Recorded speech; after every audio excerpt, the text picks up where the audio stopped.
Shalom, salam patunggilan wonten ing asmanipun Gusti Yesus Kristus.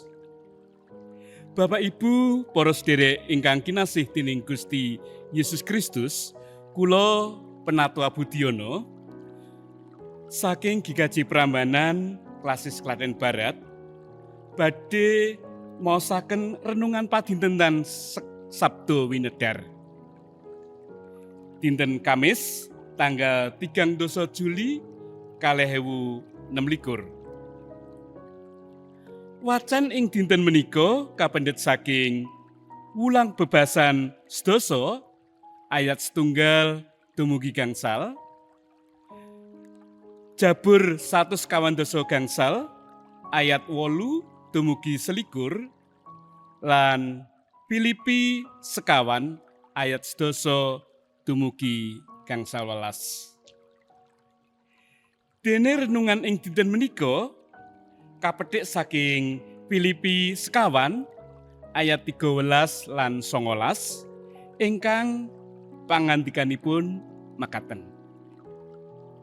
Saking prakara bisa ndak sangga ana ing panjenengane kang paring kekuatan marang aku. Allahku bakal nyekapi saking kebutuhanmu laras karo kasugihan kamulyane ana ing Kristus Yesus.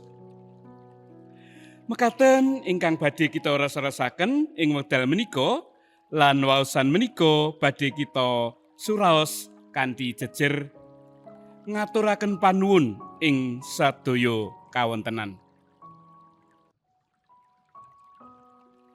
Bapak Ibu, para sedherek ingkang dipun tresnani dening Gusti Yesus Kristus, Rasul Paulus ngaturaken panuwun dumateng Gusti Allah awit saking pitulungan, kawigatosan lan katresnanipun pasamuan ing Filipi. Sinaosa kanthi kawontenan ingkang winates. Rasul Paulus ngandharaken bilih piyambakipun sampun nampi piwucal saha saged mantep ing sadéngah kawontenan. Nalika ing kawontenan sugih, punapa ing kawontenan kacingkrangan, rikalanipun kedah nampi kanthi marem utawi kala mangsanipun kekirangan. Rasul Paulus nglairaken semboyan ingkang misuwur. Saking prakara bisa ndak sangga ana ing panjenengane kang paring kekuatan marang aku.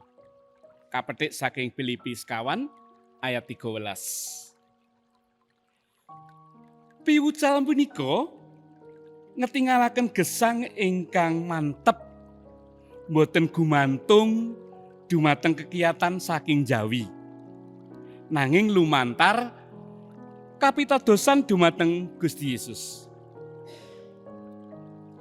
Wonten ing gesang menika asring kita rumaos bilih kabungahan gumantung saking kawontenan ekonomi, kesehatan, utawi sesambetan becik.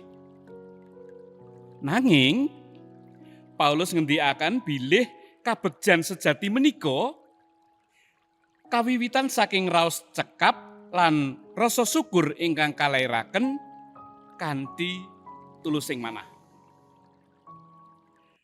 Gesang kita dados enteng nalika kita saged ningali berkah ingkang sampun dipun paringaken.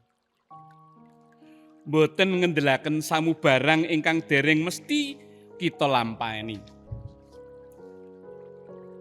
Sumangga kita sinau tansah ngucap syukur dhateng saben perkawis ingkang kalampahan ing gesang kita.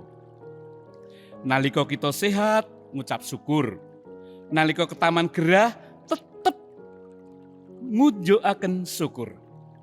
Sampun ngantos kita ngunjukaken syukur, dadak ngentosi sepinten kawontenan menika sampurna.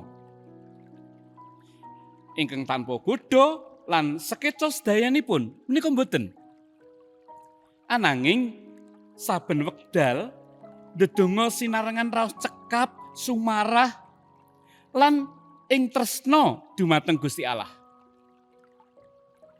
Mugi kita saged nindakaken piwucal Rasul Paulus gesang kanthi rasa syukur menika minangka pepadang ingkang sumunar sanadyan ing satengahing margi gesang ingkang peteng. Mekaten para sederek surasipun pangandikanipun Gusti Allah. Pinujia Gusti Yesus Kristus, Gusti tansah berkahi kita. Amin.